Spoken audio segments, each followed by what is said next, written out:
ನಮಸ್ತೆ ಸ್ನೇಹಿತರೆ, ನಾನು ನಿಮ್ಮ ಅವಿನಾಶ್ ಆರಾಧ್ಯ. ಶ್ರೀ ಕಾಳಿ ಮಾತಾ ಜ್ಯೋತಿಷ್ಯ ಯೂಟ್ಯೂಬ್ ಚಾನಲ್ಗೆ ಸ್ವಾಗತ. ನಾನು ಇಂದು ನಿಮಗೆ ದ್ವಾದಶ ಜ್ಯೋತಿರ್ಲಿಂಗಗಳ ಸ್ಥಳ ಮತ್ತು ಅಲ್ಲಿ ಪೂಜಿಸುವಂತಹ ಜ್ಯೋತಿರ್ಲಿಂಗಗಳ ಬಗ್ಗೆ ಮಾಹಿತಿಯನ್ನ ತಿಳಿಸಲಿದ್ದೇನೆ.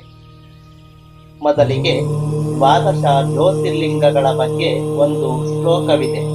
ಅದನ್ನ ಕೇಳಿದರೆ ಸಾಕು, ಯಾವ ಯಾವ ಊರಿನಲ್ಲಿ ಯಾವ ಜ್ಯೋತಿರ್ಲಿಂಗಗಳನ್ನ ಪೂಜಿಸುತ್ತಾರೆ ಎಂದು ತಿಳಿದುಕೊಳ್ಳಬಹುದು.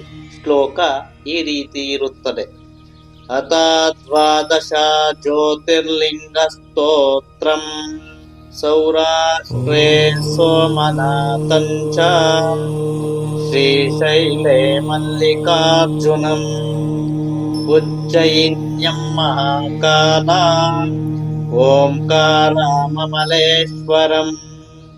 ಪರಳ್ಯಾ ವೈಜನಾಥಂಚ ಡಾಕಿನ್ಯಾ ಭೀಮಶಂಕರಂ ಸೇತುಬಂಧೇತು ರಾಮೇಶಂ ನಾಗೇಶಂ ದಾರುಕಾವನೆ ವಾರಣ್ಯಾಸ್ಯಾಂ ತು ವಿಶ್ವೇಶ್ವಂ ತ್ರಯಂಬಕಂ ಗೌತಮೀ ತಟೇ ಹಿಮಾಲಯೇ ತು ಕೇದಾರಂ ವೃಷುಣೇಶಂ ಶಿವಾಲಯೇ ಏತಾನಿ ಜ್ಯೋತಿರ್ಲಿಂಗಾನಿ ಸ್ಥಾಯಂ ಭಾದ್ರಪಟೇ ನರಃ ಸಪ್ತ ಜನ್ಮ ಕೃತಂ ಪಾಪಂ ಸ್ಮರಣೇನ ವಿನಶ್ಯತಿ.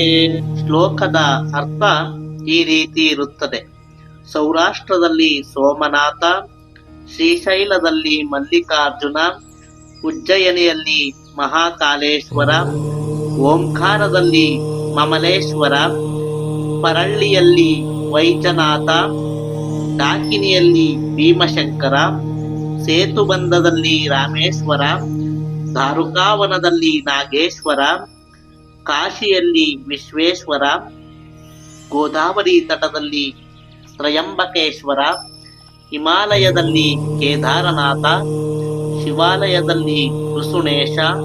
ಈ ಪ್ರಕಾರವಾಗಿ 12 ಜ್ಯೋತಿರ್ಲಿಂಗಗಳು ಇರುತ್ತವೆ.